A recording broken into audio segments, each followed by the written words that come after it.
Hello, everyone. Welcome to Conversations with Grace.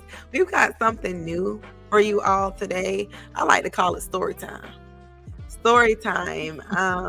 So Miss Nikki Charm, um, introduce yourself shortly, briefly. I really don't know what to say. So I am a middle-aged woman. I live in Mississippi. I have what most people call an alternative or odd marriage. I've heard. I live in the buckle of the Bible Belt. I've heard it called everything under the sun. So tell me what it is like, because I thought you said you were in a polygamous marriage, but you No, I am in a polyamorous marriage. So there are differences, and a lot of people find what they see or what they've heard is they know the word polygamy. Well, polygamy is literally when a man is married to multiple wives, mostly in like a religious setting, like Mormons and things of that nature. And then you have what's called polyandry, which is when a woman is married to more than one man in some kind of like fake. I mean, they're married to one person, and then they have like a spiritual union or whatever, or a commitment to multiple men. And then you have what I have, which is polyamory, which actually comes from the Greek and Latin word many. So poly is the Latin word for many, and Latin is the word for, or amor is the Latin word for love. And so it just means that you can love multiple people, or, be in these relationships. Doesn't mean that you have to be sexual with them, or it doesn't mean that you have to be, there's so many different ways to be in these relationships. And I've been with my husband for 20 years. Oh, really? Yes. Where did y'all meet? And it's really kind of a crazy, we met drag racing originally. Okay. Wow. You drag race. I do. I've so many different hobbies. It's wild. I'm such a dude at heart. Wow. And what nationality is your husband? He is it's really funny. So he's white. He's Caucasian, but he's half Jewish. So I tell everybody, I'm like, I married a Jewish guy from Louisiana. Oh, wow. Like, how do you find that? Oh, so he's from Louisiana. He is. My husband's from just outside of New Orleans. Okay. And I'm from Mississippi. So we actually ended up meeting on the interstate when he was headed back to college, and I was headed to go see the guy that I was dating at the time. and we kind of ran into each other on the interstate, and he made some comments. He followed me to a gas station because he liked my car, and it kind of transpired. And then we started talking again through some other people, and it just kind of spiraled. And here we are 20 years later. Wow. It's crazy. And so, were you in any other prior serious relationships before your marriage? Yes, I was. Well, you know what? I say they were serious, or it was. But at the time, you have to remember, I've been with my husband 20 years. We got together when I was almost 18. But before that, I had been in a 4-year relationship, or a 3-year relationship. And then I was in one for 2 years. But I was actually engaged before my husband to a Marine. Okay. And he and I are still great friends, but I didn't want to get married at 16 years old for him to go, and I didn't want to live in Japan, and there was just a lot of things that I didn't want to do. And so when I met my husband, I was in I'm single for the summer, and it didn't happen that way. And we got serious super fast. I'm not gonna lie. We met and started dating in October, and we moved in together in February, and we're engaged by, I think, April. We had a really long engagement because I have commitment issues. Okay. Yeah. I look, so you dated for how long before you got engaged? Less than a year. Okay. That's okay. And when we did get married, people were like, they'll never make it. And here we are. Why'd they say that? Because a lot of people that do know us know I probably have what you would call commitment issues, and I have trust issues, and I can be a little spun up sometimes. And my husband and I can butt heads, to what people think a normal fight in our house is what most people call an argument in theirs.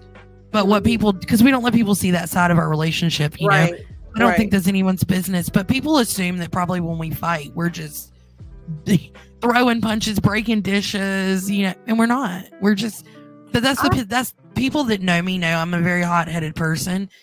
And I drive people away. Like, I let people get his arm's length, and then I'm like, okay, that's close enough. Well, have you ever almost driven your husband away? Oh, yeah. Oh, really? Oh, yeah.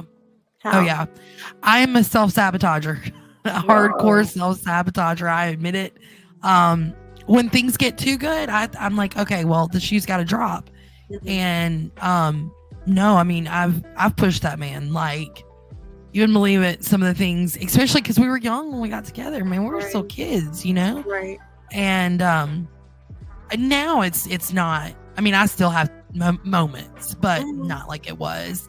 But yeah, I mean, we have a child together that's 16 years old. Okay. And how many children do y'all have? Just one. Okay. It was like one and done, huh?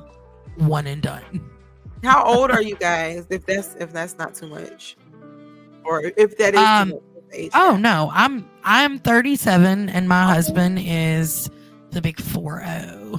Awesome. Well, turning 40, but it's so close. We're just gonna call him 40. Okay. Look, I want all my days. Look, I'm like, I want all my days. Okay, so I really want to get into, like, how did this polyamorous thing start, and when did it start?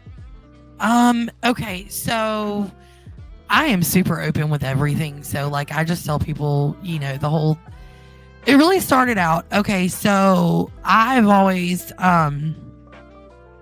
dated on both sides of the field. You know, I dated girls, I've dated guys. When I met my husband, I was having this fling with a girl that I knew. She's a great girl. She's still a friend of mine. And, but you know, I could be with a woman and be a lesbian, except for I realize women get on my nerves after, you know, a little while, because I am one. So, right. But no, it actually started out, it was wild. It was college. You know, he was super, okay. So my husband went to an all boys Catholic school. Good boy. Okay. I told you he's half Jewish. His mom's Catholic, but like, he was the good boy. He didn't know. I mean, my sexualness or sexual life started long before his did. He was the good boy, the sweet one. He was a late bloomer. And I wasn't. And so it started out kind of like playing around in college and like bringing women home and things like that. And then we kind of got into like the whole swinging thing. Okay. We had friends who, I don't know, I guess we'd been probably together. We'd had multiple threesomes, and then I think we had been together about 8 years or so. Before y'all maybe 10.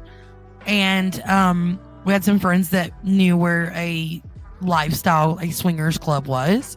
And we're like, you know what? We've tried everything else. Why not? And I've never been one that really believed in monogamy to begin with. Okay. I've always said to me, monogamy is one of those things where I think it's a personal choice, but in the grand scheme of things, it's not something that ever really appealed to me. I know it's weird, but it was always your idea. It wasn't his. It was kind of mutual. I think that we both were like, at one point, so we sat down and talked, and it was kind of like, and we still have a lot of wild oats to sow. And, you know, we're honestly together, we're super wild and carefree, and why not try this whole thing? So it started out, we would go to like these swingers parties and things. And my husband was a hit there. He's got blonde hair, blue eyes. He's a beautiful man. And so he was a hit. The ladies loved him. And I was the party girl. I'm a bartender. So, you know, I'm slinging drinks at the parties and I'm having fun. And I'm not interested in sleeping with anybody. I'm just partying with people that are like-minded. Yeah. And then it progressed into actually getting into more of it started out as like a situationship and then progressed into another relationship. And then it was kind of like we had to address like kind of the elephant in the room and say, okay, well, this isn't just like you're having some kind of fling with this person. It's there's, you know, it's not like a one-time thing. It's not like y'all saw each other once or twice. This is becoming like an ongoing situation. And so then my husband joked and he started calling this man my boyfriend. And I was like, whatever, shut up, And then all of a sudden, it actually kind of fell into this situation. And then hard conversations were being had. Like, where, do you see yourself in this situation outside of being just a swinger? Right. And then the next thing you know, it was like, I mean, I'm okay with it. Doesn't bother me. I'm not jealous. Does it bother you? No, I'm not jealous. And well, let's see what happens. And it was like kind of a fly by seat. Just why not? Okay. Wow. So your husband did not mind that you were dating other men? No, but he was actually, so he ended up dating my best friend. He ended up more in a relationship with her before I ended up in what we ended up putting a title on. Because the guy that I was hanging out with was an old friend who, it was kind of like there was an attraction, things happened, we stayed friends, things continued to happen, but we never put a title on it. And then when we did, it was like, oh shit, we actually have to admit that there's like feelings and all these things involved, and it just happened that way. And so was your husband still with your best friend? No, they had a breakup. And it was there was a lot of things that happened in the whole situation, man. It was a really sordid ordeal. She ended up meeting someone else and he said he was okay with things. He wasn't okay with things. Will he talk to you about her? Oh yeah. I mean, so I don't know if you've ever seen like the butt paintings that went around on TikTok in the beginning where people were like painting themselves and then sitting on a canvas. I seen something. No, that wasn't butts that I saw. That was something else. Well, they did boobs too, but we did the butt paintings. So if you actually go in my bedroom, there's her butt on one side and my butt on the other, on the sides of our bed, hanging on the wall. That we gave him to him for his birthday one year. It was a fun joke, He's kind of a butt guy, so we gave him butts for his birthday. Wow. Okay. Yeah. But what? So y'all are like, you and your husband are like best friends? Absolutely. Look, and he is my best girlfriend, but he's nosier than any woman in the world. I am telling you right now. Let me get a phone call and be like, no way, girl.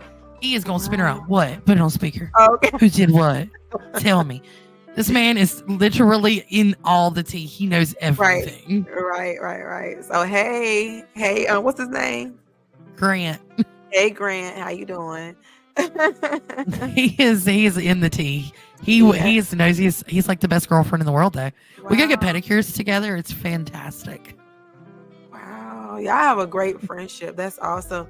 But what happened with him and your best friend?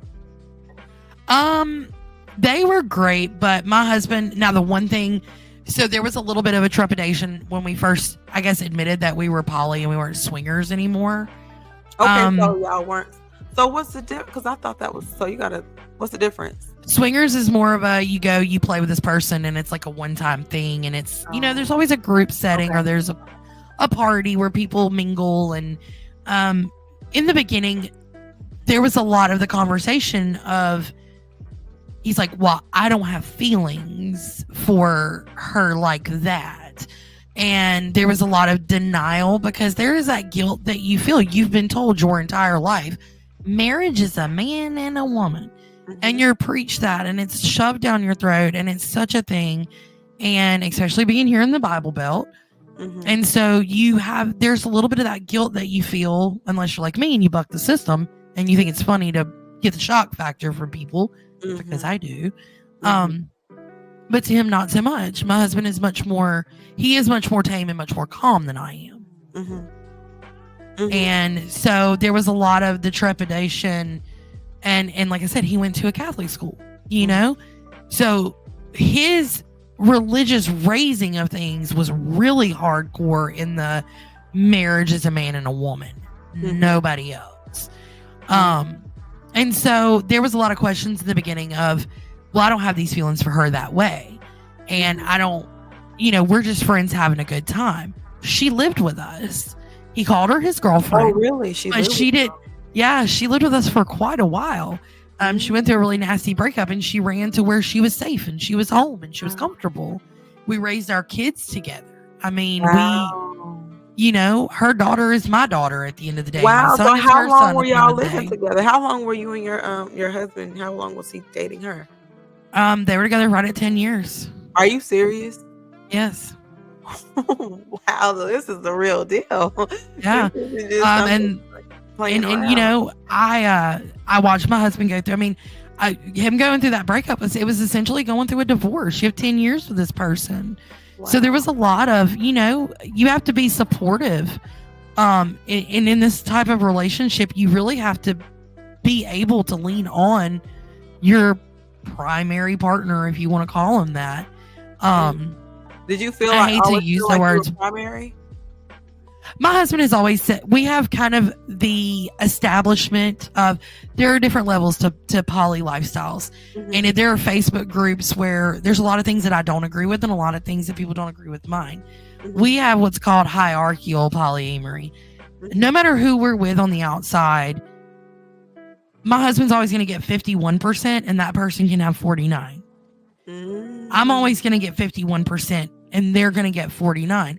Doesn't matter how much you try to make it 50-50. It's really impossible because at the end of the day, we are the ones that do have the piece of paper that say that we're married, and we do. I mean, we have a life and a house and a kid and the dogs and the, the toys and the cars and the world that we've built. So it's really hard to say that you're going to be 50-50 unless you all build a big commune and you live in one big house and you alternate every other night what bed you sleep in, where when you really essentially get down to the basics of it, your primary partner will always get that extra 1%. My husband works offshore. He's gone 7 days. He's home 7 days. The rule is he comes home on Wednesday. I get him Wednesday night, no matter who he's with, who he's talking to, what he's doing. Thursday, whatever, he can do whatever he wants. And it just, that's the way our relationship is always played out.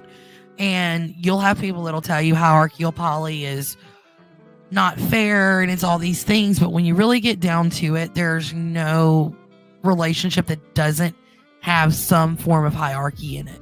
Right. That's the way it is. Yeah, that's just the way it is. But so how did you, because okay, so are y'all still poly, are y'all still dating other people, or is it just you all right now? So right now he is currently on the market. He's a free agent. But myself, I'm in a situation shit thing still. I don't know what it is. We're kind of in a it's a situation, that's for sure. Okay. But no, I would say right now I'm more a free bird. I'm a little bit more free, but right now, I mean, the main focus is really on he and I, just because, like I said, he's gone through a couple of nasty breakups. I'm, essentially going through one of my own, and you have to rely on each other, and it makes you when you can talk to your spouse about feelings for someone else and no fighting and arguing, or when you can look at your spouse and say, I want to go sleep with this person. You can talk to your spouse about anything. There's nothing in this. There's nothing in this house that we cannot talk about. Yeah, I can see that. How did it, with protection and stuff like that? Have y'all ever brought any diseases home or anything like that? No. That's good. That is actually, there is a stigma that people assume in the lifestyle, especially being a swinger in the beginning. Oh, it's such a dirty situation. No, these people are cleaner than anyone you're ever going to find. They take, number one, safe play is number one, always in the forefront. Any club or party you go to, there are bowls of condoms in playrooms, so being self-aware and knowing these people are, you get tested, you pay attention, your sexual health is very important. So the swinging community is actually the cleanest, least likely to have any kind of STIs or anything of that nature. So people have, what's your rules about protection? Obviously, so in someone that obviously like we're not in very hardcore committed relationships with or anything like that, absolutely protection is a must, no matter what. And when like my husband's had a vasectomy, my boyfriend / ex, whatever we are at the moment, he's had a vasectomy. Nobody's making any more babies. But you know, like you said, STDs and things of that nature. So if we're playing outside of just this situation, then yeah, like the protection is absolutely a must. Rule wise, we have a 24-hour rule. We can do whatever we want to do. Especially, I work at a bar. I'm at a bar 24/7. You know, I'm my husband will tell you, I'm probably the biggest life of the party. I'm a huge flirt. I let my mouth get me in situations. But you have a 24-hour rule. You can do anything you want to do. You better be honest within 24 hours. You can say, hey, babe, you know what? I had a few drinks and went home with Bobby Joe, Betty Joe, Billy Joe, whoever. Just be honest about what you did. It doesn't matter. Nobody's going to scream, yell. Nobody's going to get mad. It is what it is. How many people have you had sex with other than your husband in this marriage? In this marriage, I can't really tell you, probably 10, maybe. Okay. Only been somewhere for there. Well, how long? So this has been going on for 12 years. Yeah, we've been doing we did the swinger thing, and we still go to the parties. We'll go to the clubs. There are a lot of events that we go to. We do a lot of like campgrounds. We like to camp. I'm a big camper. And so like we'll go to campgrounds when they do like swinger takeovers, you know, at campgrounds. And it's a bunch of swingers getting together, getting drunk, partying. You know, if playing happens, it does. And if it doesn't, it doesn't. It doesn't. But I'm not, I see, that's the difference. So I'm not big at playing at any of the events. I am much more, my husband loves to play at the events. And I'm like, hey, baby, go. Go. I love it for you.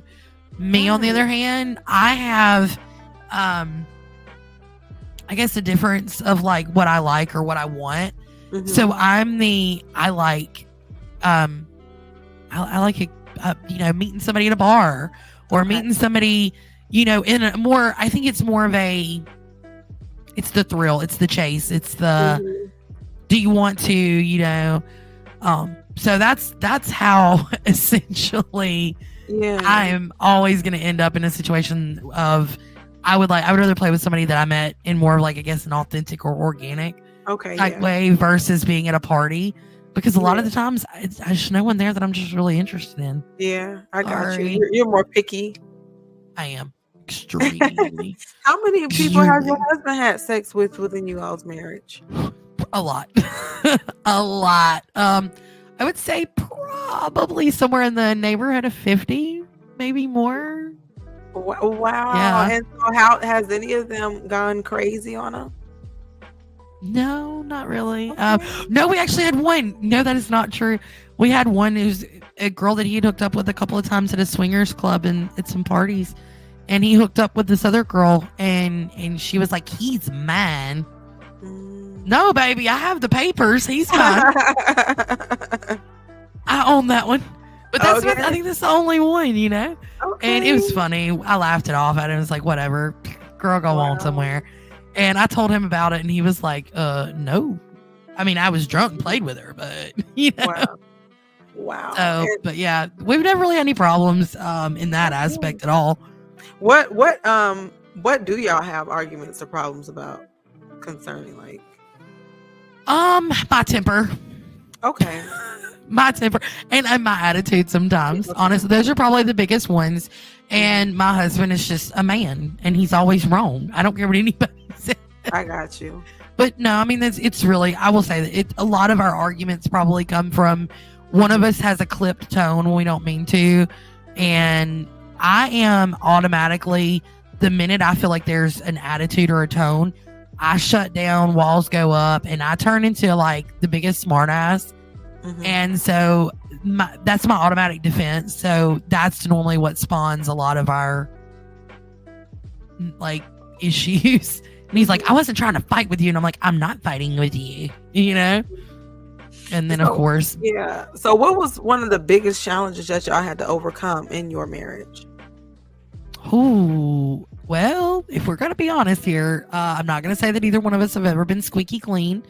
We have both had an indiscretion under our belt, and he had an emotional affair with an ugly bitch, who I'll call that. To this day, it's still on site, and it's been a long time. I hold grudges. And I had a physical as a revenge thing because he and I were young, and we played a very deadly game of you hurt me, I hurt you more, you hurt me, I hurt you. And it was always never, so it was never like, when does the game end? Okay. And this was before y'all agreed to the polyamorous. No, that's the crazy. Well, I mean, yeah, it was before we were poly, but we were swingers. Essentially, well, we had hooked up with other women, but we were still dabbling in the whole like going to swingers parties and things, or talking about it. And so he's always known, anything you want to do, just tell me the truth. I don't really care.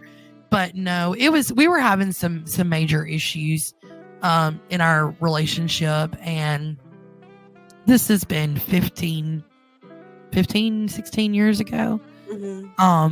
And so he did his thing, and I acted like a psycho, and we got back together, and I was like, I'll show him.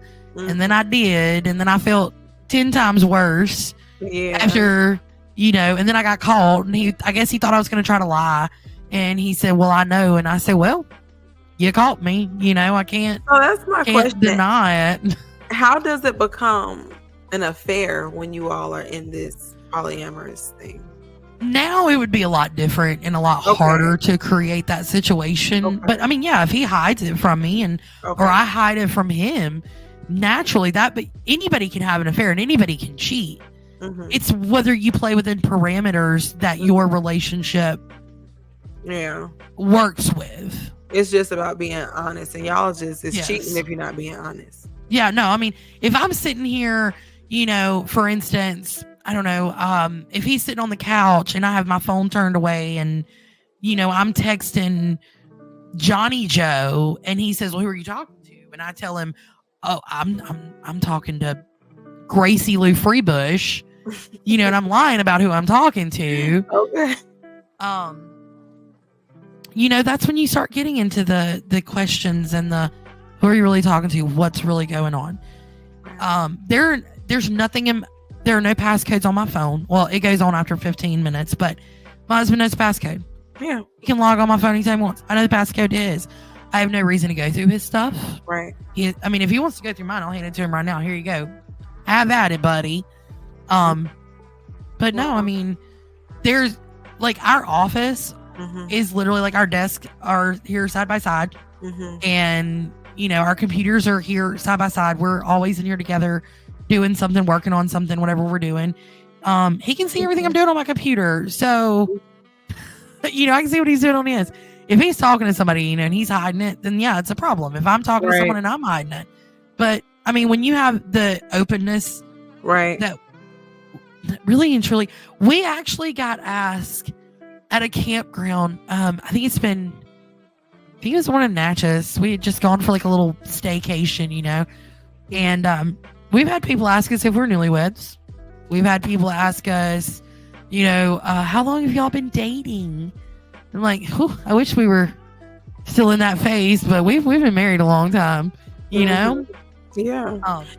But people ask the questions because we do act like kids still. Yeah. I wanted to know what made y'all not have any more children? Like, what made y'all say we're just going to do one? So I never really honestly wanted any to begin with. Okay. And he kind of did. Okay. And then I kind of changed my mind afterwards and was like, okay. But then so our son was an oops, Yeah. A surprise. And I had a absolutely horrendous, unsafe, very dangerous, high risk pregnancy. And I was like, I will never grow another human. Yeah. And I'm a very vain person. Yeah. And before I had my son, I worked out 7 days a week. I jogged 5 miles a day. I was in the gym 3 to 4 hours a day. I swam every day. I didn't eat carbs, but once a month. I was hardcore this is the biggest I've ever been in my life. And I've struggled with my weight. I gained a lot of weight when I was pregnant because I was bed rest the whole time. Yeah. And I was like, I'll never do that shit again. I'm too vain. So I'm the mom that shows my kid my prom pictures and be like, look what you did to me. You know? You got your tubes tied? Yes. Yes. Absolutely. Wow. We will not grow another human. Okay. I mean, wow. That's a look. So I love mine. Don't get me wrong. He's great, but not anymore here. I'm too wild. I'm a very selfish person about things, and I like my me time, and I like being able, especially now he's 16. We can hop in the car and be like, we're going to Vicksburg, or we're going, you know, and we can just leave. Yeah. And when you have a baby tagging along, and I know that people are going to disagree with this statement, life is not all about making kids and all that fun stuff. Some people just don't want to. And I am very much I don't like kids. Mm-hmm. I'm not a kid person. My friends don't bring their kids to my house. Mm-hmm. I have 1 or 2 kids outside of my own that I'm like, I'll fight you. But no, I'm not I didn't have a mom to teach me to be a mom. Yeah. And that's probably part of I don't have that maternal. Yeah. I had to learn that. I didn't just, it didn't happen for me naturally. And so we discussed, I think maybe once or twice, the idea of another one. And it was like, no, we're good. Yeah. Y'all done got too selfish, y'all. I'm very selfish. You know, if you walk out of my house right now and you look, you know, we mud ride all the time. We've got big side by sides, and you know, our kids got a 4-wheeler out there, and you know, we've got a big enclosed trailer to go on mud rides, and we have our camper, and we have a lot of toys and a lot of hobbies. And I don't want to give those things up for another child. I'm good. We make a lot of money, and I like it that way. I want to keep it. I don't want to spend it on formula and diapers. Right? Yes. In the process of working on a couple of other ones, but working on an online work from home platform. My husband, like I said, works offshore. I still work at the bar. That's just because I love it. It's no other reason other than where else can you work one night, make $1,500 and go home in 4 hours? Yeah. You know? Yeah. But I work ladies' night. It's the biggest night at the bar, and I work, you know, there, and working on, my husband's talking about opening an HVAC business, and also, you know, we're talking about a freight dispatching, or we're actually in the works of what we have to do freight dispatching, and starting a freight brokerage, and getting into like logistics, shipping, and we just have a lot of different irons in the fire. I'm wanting to open a loaded tea franchise and start in Florida, which would be, you know, that's going to require me. Do what? No, where do you stay? Mississippi. Mississippi. Yes. Okay. All right. Yeah. So y'all got a lot of stuff going on. Yeah. We're obviously all entrepreneurs over here. What I wanted to know before we wrap up, what's some pros and cons? Because a lot of people within our group, they ask about, you know, the poly relationships. Like, is it worth it? I remember that. Someone said, is it worth it? This is the advice that I give, because there's a joke. Now, you have to understand, I live in the Jackson metro area. Okay. Everybody knows everybody. Jackson is very small in the grand scheme of a metro area. Everybody knows everybody. We're all connected and intertwined, especially when you've had the career that I've had in the bar business for almost 20 years of working in the bars, and we all just kind of rotate through different clubs and bars, and we work here, but we party here. So you have to, when I say this, or like I give this statement, understand it's because we know everybody. Like, for instance, if my husband tried to have an affair on me, this is a true story. He was with his girlfriend eating crawfish and a friend of ours saw, but our friend didn't know. Like, there's always been speculation, or Jordan didn't know. And he saw my husband with another woman, and he was like so conflicted of like, do I call and tell? So he calls his brother, and his brother's like, dipshit, how did you not know? Like, this is okay. But my husband's gotten phone calls. Hey, your wife's car is at this bar. Your wife's car is here. I drive a Camaro with a vanity plate that's got pink all over it. My husband drives a big white truck with a vanity plate. We're not sneaking around anywhere.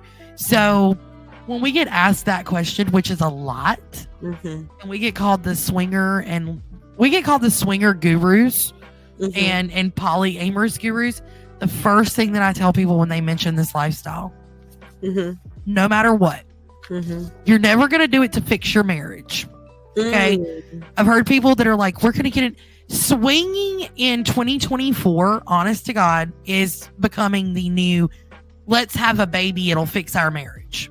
The only difference is, thankfully, we're not bringing babies into this, situation. But, in the 80s and 90s, you had marital problems. You had a baby to fix it. And it made it worse. But that was what people said, right? Yeah. Swinging has become that in 2024, because we see it all the time. And people are like, well, it'll fix our marriage. No, it won't. Wow. First thing I tell anybody that says, is it worth it?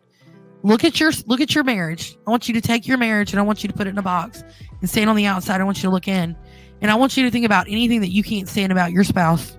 Maybe you don't like the fact that he hums while he's in the shower. You don't like his shoes.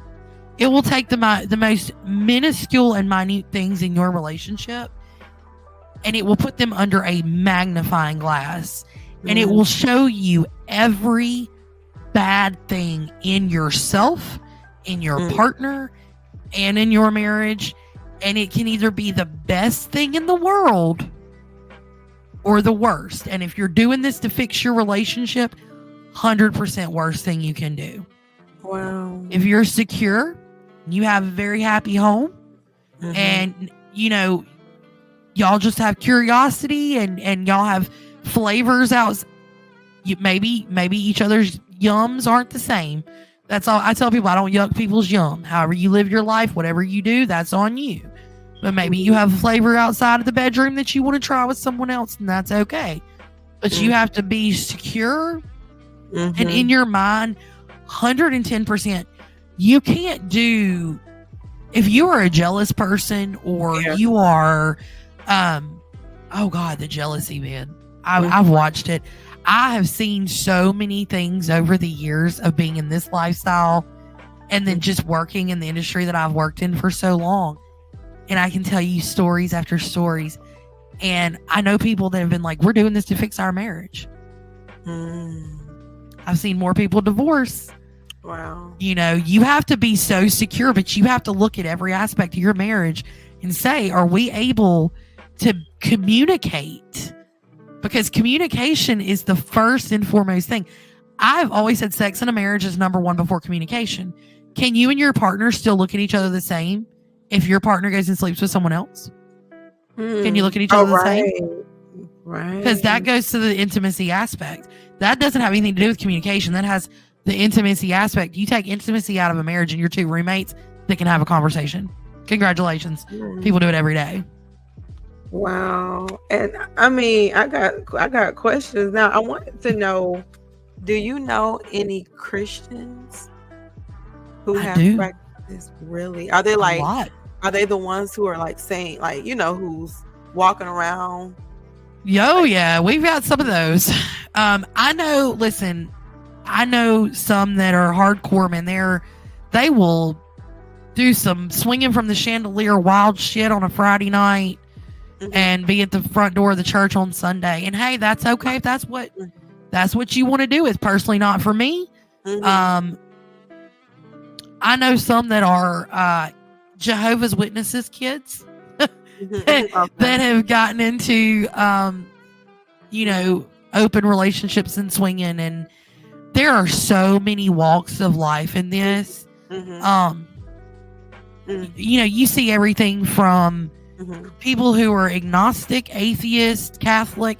I mean, we have literally seen every aspect of religion brought into it. We've heard, you know, look, if you have to pray before you walk in the swingers club, maybe you shouldn't be in there.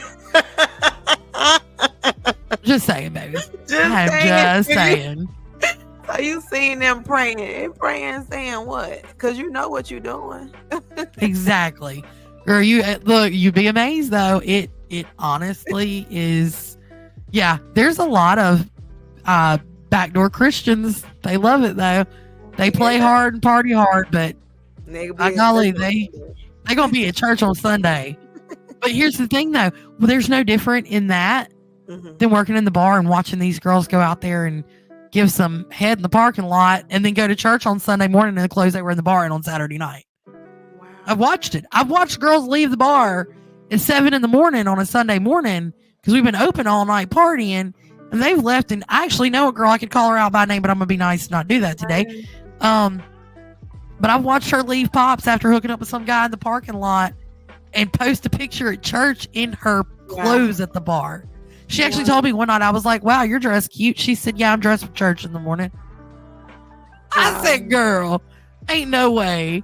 But but you have to understand, people that know, or we've heard, girl, you ain't ever heard rumors like you can hear about my husband and myself. Right. If we're friends with you, there's been rumors of, don't be friends with them. They're going to try to take you home. I said, hey, I like your shoes. Right. I said, I like your shoes. I didn't ask if you wanted me to give you head. Calm down. Right. You know? But yeah, you run into it. People talk shit. You have both sides of the field. We have people that have sat there, talked about Jesus, church, God, talked trash about us on Facebook, and we showed up at an event, and I'd be damned if the same couple that talked all the shit about us wasn't sitting there. Like y'all showed up at a swingers event. And then they were there. She goes, oh my God, do you remember me? I said, how could I forget? I'm going to hell, remember? Ooh. So what has made you think about religious people when you see that? Or religion for me is a really hot topic. I'm very anti-religious. Religion for me is very I grew up with a grandmother who's a Jehovah's Witness. So like I'm the shock jock of my family. You know, when you think about shock rock and Alice Cooper and Kiss and their crazy antics, that's me in a female form in my family. I am the shock. They don't know what I'm going to say. I'm complete polar opposite. I have never blended in. My grandma's a Jehovah's Witness, bless her heart. Love her to pieces. But as far as that goes, I was raised in a cult like setting. I strayed from that a long time ago because I have a brain. Yeah. And I didn't get brainwashed. I didn't get indoctrinated the way they wanted me to. But I know more bad Christians than good. And I tell everybody, Jesus lives in rehab and prison. And by golly, everybody I know that's ever been to, I don't know a single atheist in prison, but I can name you a handful of them right now, hardcore Christians. So I have a very nasty outlook on religion and the aspects. I think everybody can practice what they want. Yeah. And if that's what you need at night to feel better and sleep. Yeah. But for me, no. I have an altar. I'm a practicing witch. I do my own thing. You know? What do you practice? Oh, honey, I'm bisexual. What is that? I'm very gray. I'm a gray witch. I don't believe in all love and all light. And I won't put you in a jar and shake the shit out of it if you don't piss me off. Ooh. So you don't believe in all love and all light? No, I believe that there can be good and bad. I don't know what that means. So when you say, like, when you start talking about things like when you get into the witchcraft topic, you have white witches that are all white and they're all love and they're all light and they're all good and it's all great and they would never hex anyone or anything of that nature. And I'm never going to tell you I'm that. I'm very gray. I can be, good witch. I can be Glinda the good witch or Elphaba the evil witch. It depends on you. What you get is solely dependent on you. I'm as sweet as peach cobbler and vanilla ice cream. until you make me not.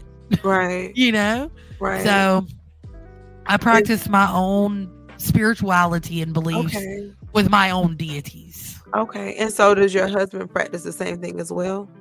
Nope. Oh. Not even a bit. No, not even a bit. My husband is we have a very big difference of opinion when it comes to some of the religious things. My husband is like one of those that I believe in science, but I do believe in like a higher power, but I don't agree with the church aspect of things. But I'm not going to say that it couldn't, but I'm not going to say it does. My husband is very much like open and not, we're not, let me tell you something. My child's never stepped foot in a church. I've always said if he wants to go, he can. I've never drugged my baby in a church. I'm not gonna.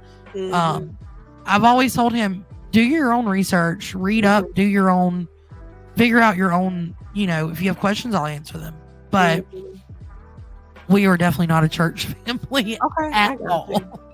How has your witchcraft helped your marriage? I would say probably when I realized that. So I practiced long before I met my husband.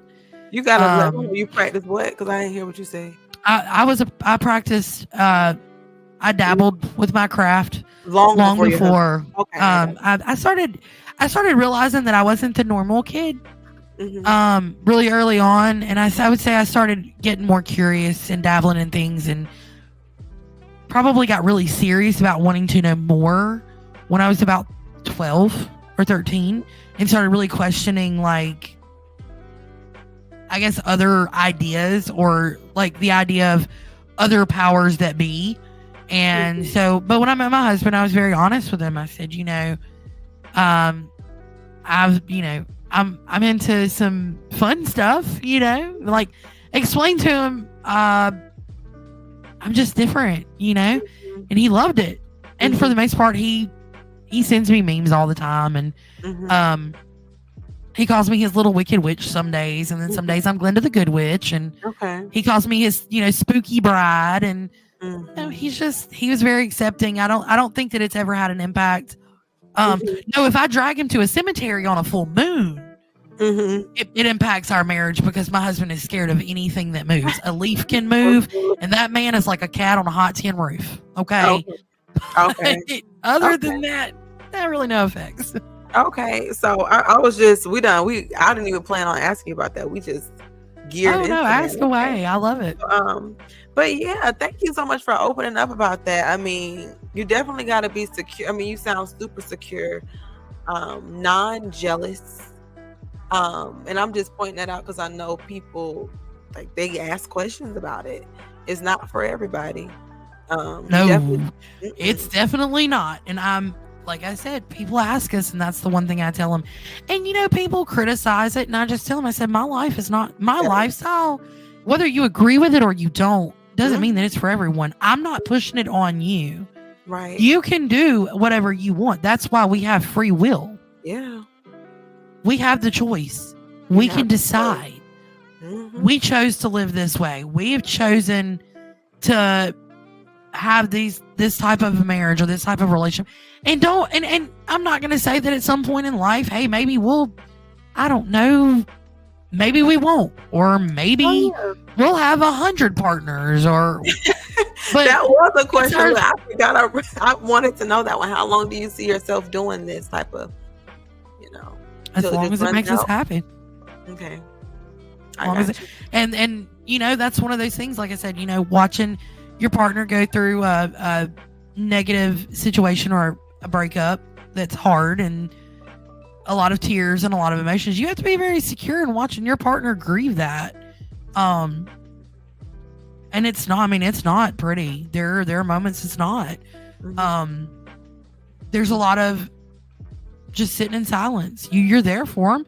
Maybe you don't know what to say in that moment, but it's like, if your partner's your best friend, and your best friend goes to a breakup, you're gonna be there for them, right? Yeah. Same way with your spouse in this situation. It's your best friend. You take your married cap off, and you put your best friend and shoulder out there, and you put, hey, I'm here. Anything you need to talk about? If you need some words of wisdom, or hey, you just want to go grab a beer and sit and stare at the wall, we can do that.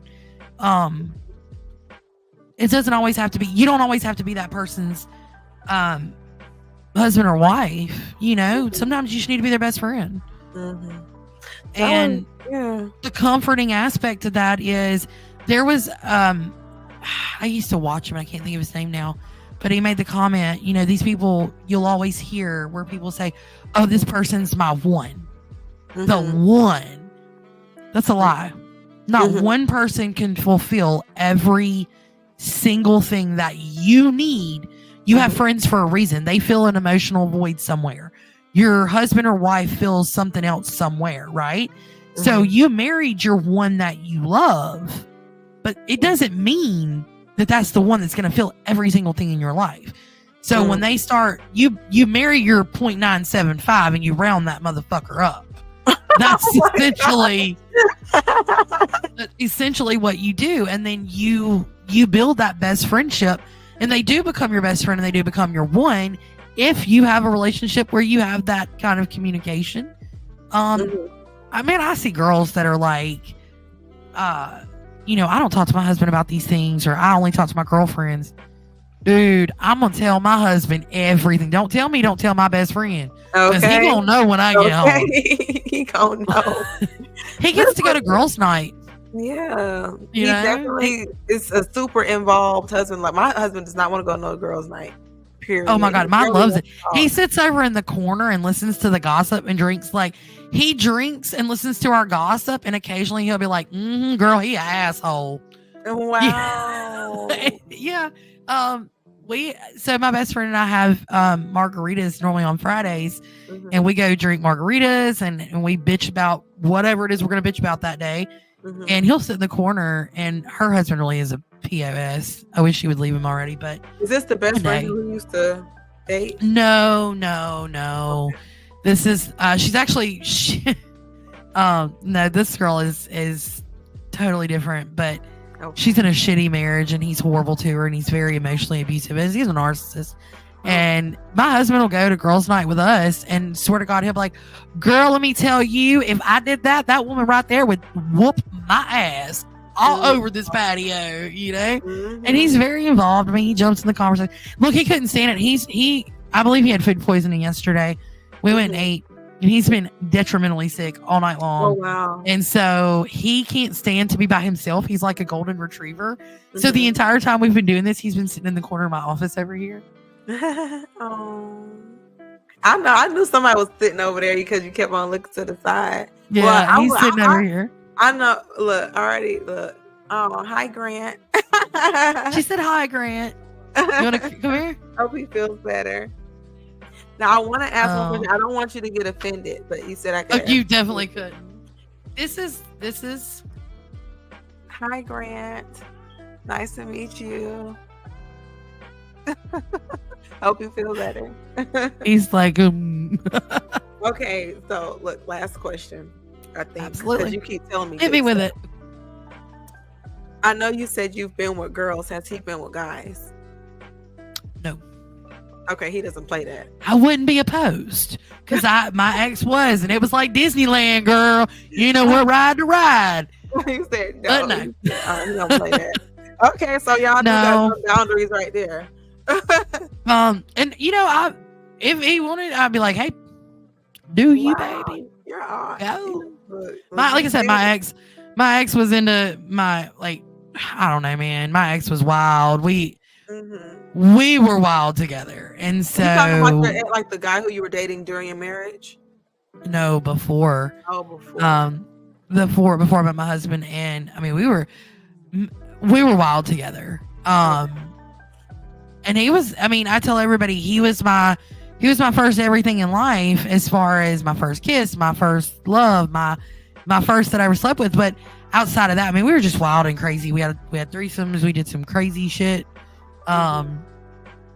We just had a really toxic relationship, and we were young. The things that we went through together, hey, it is what it is. We were young and stupid, and I wish him the best. We're friends to this day, but man, we had some good stories. with some good stories. But no, I wouldn't be opposed. I mean, if he wanted to, I'd be like, go, baby, yeah. I don't yuck anybody's yum.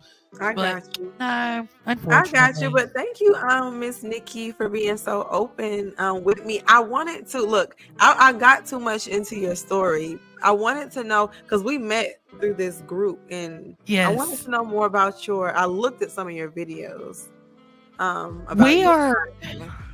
So I do host a true crime podcast called Cocktails and Crimes, but we focus on a lot of cases that never got traction because a victim is a victim regardless of how mainstream their crime or what happened to them is. And it actually, I wanted to do this because one of my best friends has been missing for a very long time, and we know what happened to him. Nobody's stupid around here, but they won't talk, and we have no closure. And a friend of mine's dad was murdered, and nobody saw anything in a town that if you flush your toilet, everybody knows. And so I was like, you know what? I'm going to create my own show, and we're still working out kinks. I'm not going to say I'm the greatest host. I have a potty mouth, and I'm an opinionated. I am not a cookie cutter true crime podcaster. Okay, I don't know what they're like. I just know what is so interesting about what you just said is I literally just started a Facebook page and a group on a different, on my different Facebooks about missing persons. I literally just started. Really? Yes, that's so interesting. That is so crazy because actually, if you go on the national database or whatever for missing people, the Charlie Project. If you go on the Charlie Project website, you can type in my best friend's name is Skylar Burnley. And he's been missing out of the Pearl Brandon area in Rankin County in Mississippi now for a few years. Tell me I know that he was murdered. I'm sorry, Burnley. Burnley. I will happily, girl, I will send you. I have so much stuff on Sky's case. But we've been, when we realized that we were not going to get the answers that we thought we would get, or we weren't even going to get an answer of where he is, where is his body. At this point, just let us lay him to rest so that we have some closure. And it's never happened. But people don't just walk into thin air. And he's been missing since June the 3rd of 2016. Wow. And, people don't just walk into the middle. You just don't vanish. They don't evaporate. Yeah. And that's basically what we're supposed to believe happened. He walked into this area that later, girl, I'll have to give you all this information. It's super wild. And we're actually going to do Sky's case on my show. Good. But it was one that I've been waiting because my co-host is going to have to lead a little bit more on it because it's very emotional for me. Yeah. Sky was one of my best friends, and he was a customer of mine at the bars, and it's just we had a really great connection. But they've painted some pictures. There have been some podcasts done about him, not some that I agree with. And I was like, you know what? I am so tired of every show that every podcast that I listen to, or every YouTube channel that does something about him. They only want to talk about his past. Everybody has a fucking past. Right. That doesn't change that he's missing. Right. He's still a human being. He's still a person. Everybody has a past. He made stupid mistakes at 17 years old. He got caught with one pill at 17 and ended up in like a boys' jail type thing. And that is all these people want to talk about. Well, he had a criminal history. He had one pill at 17 years old. That's deflecting. Get the fuck over it at this point. But it's so much like they've beat his mom down with it. And I'm not going to do that. I want to talk about Sky, and I want to talk about the case, and I want to talk about the facts. I don't want to talk about his past. So that's why I decided to create Cocktails and Crimes. And because I'm a bartender, I make a drink. I give you a really good drink recipe with every show. I drink a cocktail while I tell you. And I tell everybody when they come onto our, when they watch, we're going to go down some alcohol-induced rabbit hole. And we're going to talk about things. And we're going to ask hard questions. Because we are opinionated. And we do small crimes. We're not doing... I refuse to cover. I've been asked about some of the bigger ones, and I refuse to cover them because I think they've already had enough national media. Right. What happens to these people that don't?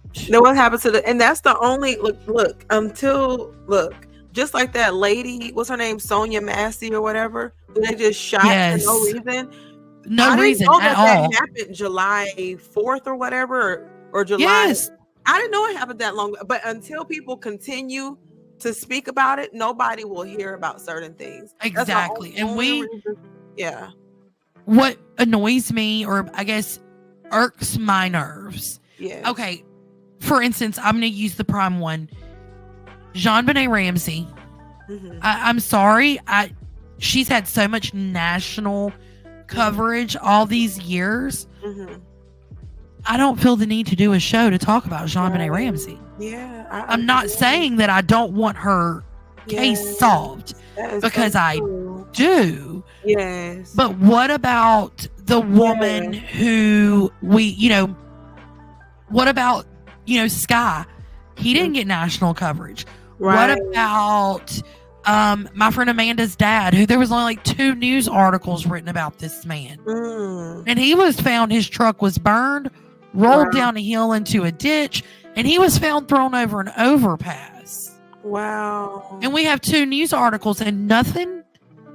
Girl, there are so many small crimes. I can tell you, when we dive into these things and we start doing these things and we look into them, and I start making like records requests and contacting people, the things that I hear from these families that are like, nobody cared. Nobody wanted to talk about it.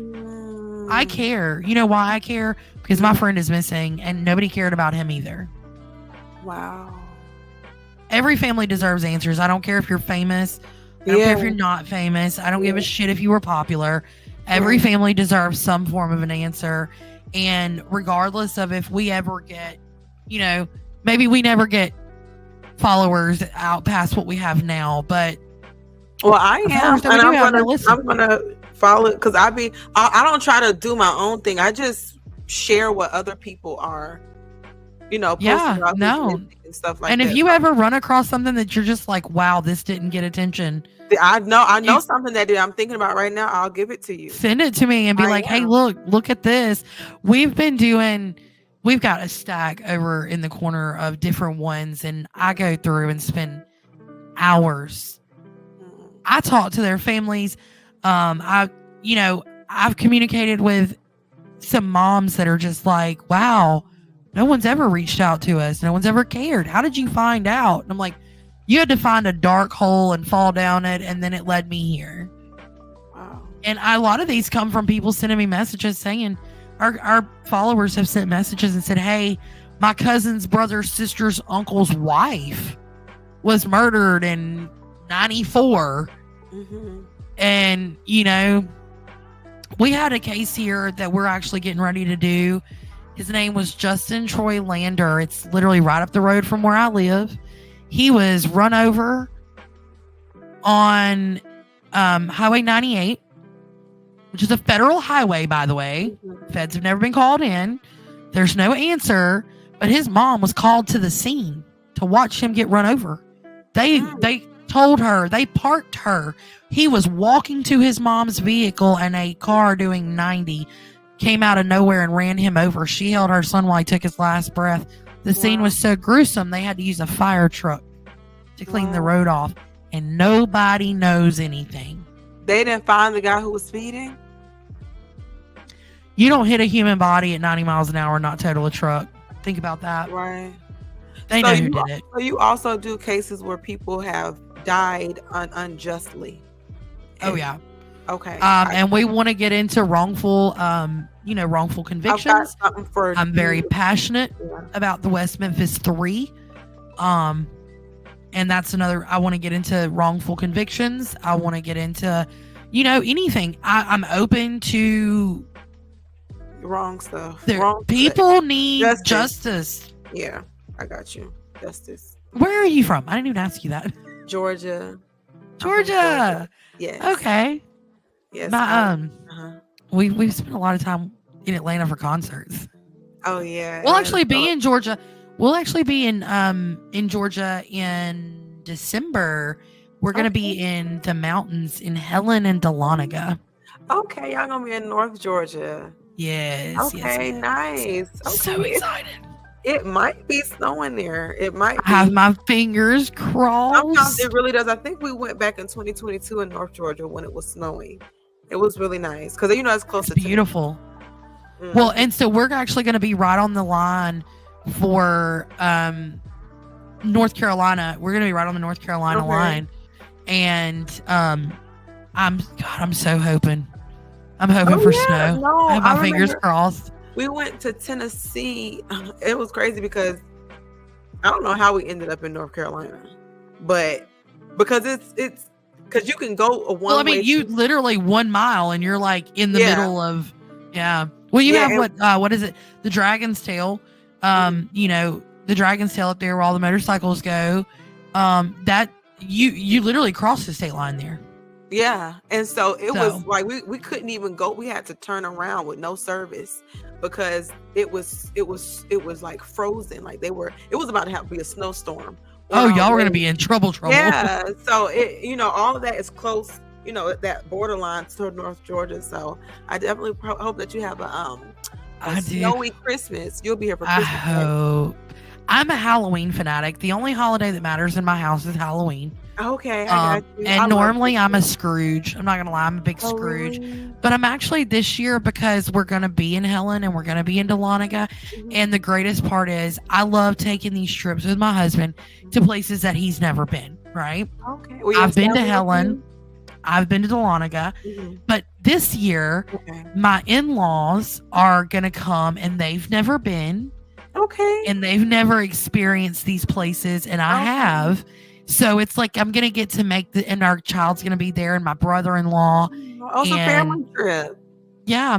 Originally, I was gonna rent us a giant cabin, but my mother-in-law has had bad experiences, and one bad experience, and said no. So I was like, well, if she had seen the cabin, she would have been. It had a whole casino in it. It had a big game room. Look, they had a family of it saved me like $4,000, so it's fine. But yeah, there were I'm super out excited. there. Oh, girl, yeah. I was telling my husband about when I was camping with my aunt and uncle 5 years ago as a kid. But we were actually camping in a tent, and there was a bear outside of our tent, and my uncle would snore, and the bear would growl. My uncle would snore, and the bear would growl, and all I could do was lay in my little air mattress and like in my little blankie and just be like, oh my God. I was like, this is how I die. And this is how I die. I'm going to get eaten in North Carolina or Georgia in the mountains by a bear because my uncle can't stop snoring.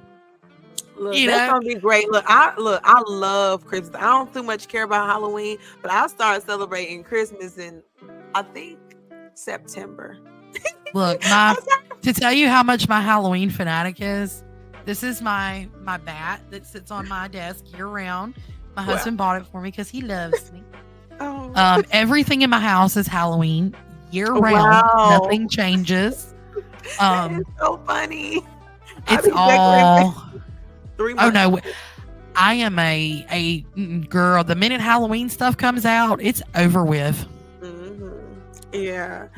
But Miss Nikki, I'm gonna end this and then we'll talk. But it was so great. Thank you so much. Look, we done had absolutely.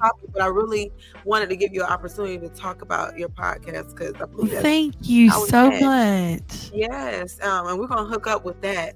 Hook up with that, not with the other stuff. Well, hey girl, you kind of cute. What's up? Apparently, we've heard that about ourselves. If we're friends, I'm trying to sleep with you. I'm just saying. I just had it. I was just joking. I love it. Like I said, nothing's off limits. I'd tell you anything you want to know. Thank you so much. I appreciate that you were so open and look, you taught me a lot, and I'm sure you taught everybody else who is interested in this a lot. And listen, if anybody ever has questions and they send them to you, you can always forward them to me, and I will even answer them I'm gonna for invite you people. with these girls with all these crazy questions. I didn't invite Bring you me. to these. I'm down. Girl, I'm gonna invite you to these girl with these crazy questions. You're gonna go live on your own. Oh yeah, I will too. I'll bring you on there. We'll hash it out. No, they might like you more. I don't know if they like me. Look, Girl, maybe look, because you remember you said you're meaner than me. I try to be kind. I'm just very blunt, and a lot of people assume that my bluntness is really mean, but I'm going to tell you the truth. And a lot of people assume that truth is mean, but facts don't care about your feelings. Facts don't care. They don't. But everybody, we thank y'all so much for tuning in. This is new. It's story time. I don't know what to call it yet, but it's something we're doing new. But until next time, bye.